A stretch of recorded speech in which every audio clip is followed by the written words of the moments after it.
To begin adding together these counts to show a factual basis for what had happened in the tens and tens of thousands of polling stations across that country.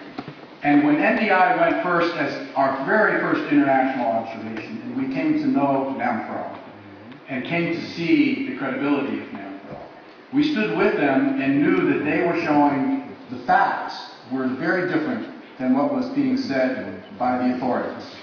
And it showed the basis for a fraud that was about to be perpetrated. And Dami, the Muslim Val, who is here, please, Dami, stand up.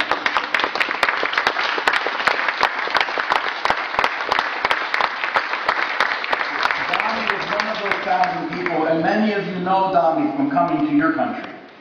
Because I have to say, with NDI, when we went on our very first international observation, which was 1986, and I can tell you that Madeleine Albright and Walter Mondale, the founders of NDI, said we would never observe elections.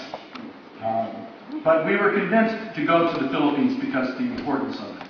And NDI reached out to my predecessor, Larry Garber, who was a human rights activist and lawyer who brought the human rights fact-finding principles into international observation, which was really the basis upon which so many of us now work. And he was wise enough to say, you have to go early, not just election day. You have to do all the things that we all know have to be done. And in the course of that, met Dami and others at Namfrel.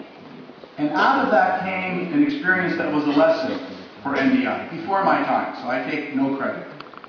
But the lesson was the role of citizens in observing their own elections, the role of citizens in determining the credibility, the role of citizens in creating the transparency about which we all speak so often, is the basis for a democratic process. It's a foundation for this. And us as international observers, and in other ways that we intervene in the international community, to support that and to learn from that is critical.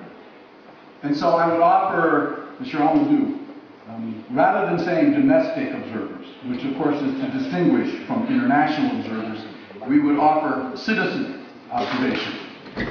Because this is citizens exercising their very right to participate in public affairs. And citizens creating the basis for knowing the genuineness of their elections, which are guaranteed by the Universal Declaration of Human Rights. And it's citizens expressing their choice of who have the authority to govern. So those of us who come from the international community, who are working with those who are in government and holding power, should respect the right of citizens to observe, to make recommendations, and to work to improve elections as part of the broader democratic process. That's my next point. I've been asked to talk about the challenges that we all